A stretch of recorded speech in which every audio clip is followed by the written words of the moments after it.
ಪ್ರಸಿದ್ಧ ಮೈಸೂರು ಅರಮನೆಗೆ ಪಾರಿವಾಳಗಳಿಂದ ಸಂಕಷ್ಟ ಎದುರಾಗ್ತಿದೆ ಅಂತ ಹೇಳಿ ತಜ್ಞರು ಅಭಿಪ್ರಾಯ ವ್ಯಕ್ತಪಡಿಸಿದ್ದಾರೆ. ಈ ಕುರಿತಾದ 1 ನಿಮಿಷದ ಕ್ವಿಕ್ ರಿಪೋರ್ಟ್ ನಿಮ್ಮ ಮುಂದೆ. ವಿಶ್ವವಿಖ್ಯಾತ ಮೈಸೂರು ಅರಮನೆಗೆ ಪಕ್ಷಿಗಳಿಂದ ಈಗ ಧಕ್ಕೆ ಆಗ್ತಾ ಇರೋ ಬಗ್ಗೆ ಸಾಕಷ್ಟು ಚರ್ಚೆಗಳು ಶುರು ಆಗ್ತಾ ಇದೆ. ಅಂದರೆ ಪಕ್ಷಿಗಳಿಂದ ಬರುವಂತಹ ಹಿಕ್ಕೆಗಳಿಂದ ಕಟ್ಟಡಗಳು ಹಾಳಾಗ್ತಾ ಇದೆ ಅನ್ನುವಂತಹ ಚರ್ಚೆಗಳು ಶುರು ಆಗ್ತಾ ಇದೆ. ನನಗೆ ಸದ್ಯ ಮೈಸೂರಿನ ವಿಶ್ವವಿಖ್ಯಾತ ಮೈಸೂರು ಅರಮನೆ ಮುಂಭಾಗದಲ್ಲಿದ್ದೇನೆ. ಕೋಟೆ ಆಂಜನೇಯ ಸ್ವಾಮಿ ದೇವಸ್ಥಾನದ ಮುಂಭಾಗದಲ್ಲಿ ಪ್ರತಿನಿತ್ಯವೂ ಕೂಡ ಸಹಸ್ರಾರು ಸಂಖ್ಯೆಯಲ್ಲಿ ಪಾರಿವಾಳಗಳು ಸೇರ್ತವೆ. ಇದಕ್ಕೆ ಕಾರಣ ಅಂತಂದರೆ ಪ್ರತಿನಿತ್ಯ ಬೆಳಿಗ್ಗೆ ವಾಕಿಂಗ್ ಹೋಗುವಂಥವ್ರು ಬರೋರೆಲ್ಲರೂ ಕೂಡ ಈ ಒಂದು ಪಾರಿವಾಳಗಳಿಗೆ ಏನೊಂದು ಆಹಾರವನ್ನು ಹಾಕ್ತಾರೆ. ಎಲ್ಲರೂ ಕೂಡ ಈ ಒಂದು ದೇವಾಲಯದ ಮುಂಭಾಗದಲ್ಲಿ ಹಾಕ್ತಾರೆ. ಸಹಸ್ರಾರು ಸಂಖ್ಯೆಯಲ್ಲಿ ಪಾರಿವಾಳಗಳು ಇಲ್ಲಿ ಬಂದದಲ್ಲಿ ತಿನ್ನೋದಕ್ಕೆ ಬರ್ತದೆ.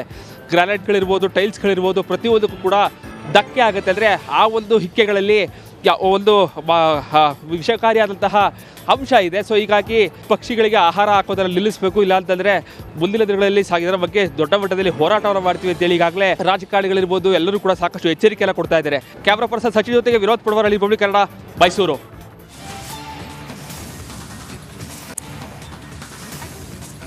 ಚಿತ್ರದುರ್ಗದಲ್ಲಿ ಪ್ರತಿಭಟನೆ ಆಗ್ತಾ ಇದೆ. ವಾಲ್ಮೀಕಿ ಅಭಿವೃದ್ಧಿ ನಿಗಮ ವಿಚಾರಕ್ಕೆ ಸಂಬಂಧಪಟ್ಟಂತೆ ಚಿತ್ರದುರ್ಗದಲ್ಲಿ ಪ್ರತಿಪಕ್ಷ ಬಿಜೆಪಿ ಸಾಕಷ್ಟು ಉಗ್ರವಾಗಿ ಪ್ರತಿಭಟನೆಯನ್ನು ನಡೆಸ್ತಾ ಇದೆ. ನೋಡ್ತಾ ಇದ್ರಿ, ಸಾಕಷ್ಟು ದೊಡ್ಡ ಸಂಖ್ಯೆಯಲ್ಲಿ ಜನ ಸೇರಿದ್ದಾರೆ. ಚಿತ್ರದುರ್ಗದಲ್ಲಿ ಎಷ್ಟು ದೊಡ್ಡ ಮಟ್ಟದಲ್ಲಿ ಪ್ರತಿಭಟನೆಯ ಬಿಸಿ ತಟ್ಟಿದೆ ಅನ್ನೋದನ್ನ ದೊಡ್ಡ ಸಂಖ್ಯೆಯಲ್ಲಿ ಪೊಲೀಸರನ್ನು ಕೂಡ ನಿಯೋಜನೆ ಮಾಡಲಾಗಿದೆ.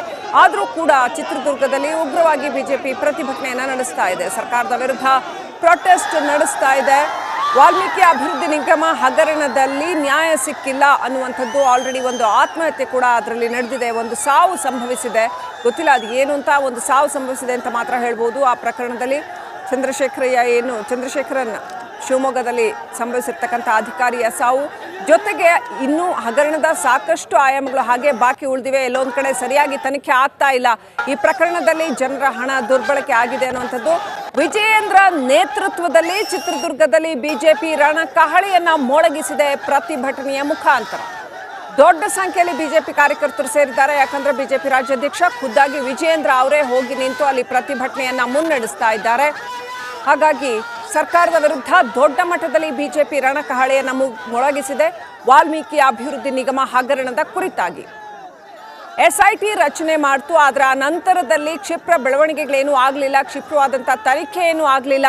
ನಾಗೇಂದ್ರ ಅವರ ವಿಚಾರ ಕೂಡ ಹಾಗೆ ಉಳಿತು. ಹಾಗಾಗಿ ಇದೀಗ ಪ್ರತಿಪಕ್ಷ ಬಿಜೆಪಿ ದೊಡ್ಡ ಮಟ್ಟದ ಪ್ರತಿಭಟನೆಯನ್ನು ನಡೆಸ್ತಾ ಇದೆ ವಾಲ್ಮೀಕಿ ಅಭಿವೃದ್ಧಿ ನಿಗಮ ಹಗರಣದ ಹಣ ದುರ್ಬಳಕೆಯ ವಿರುದ್ಧವಾಗಿ.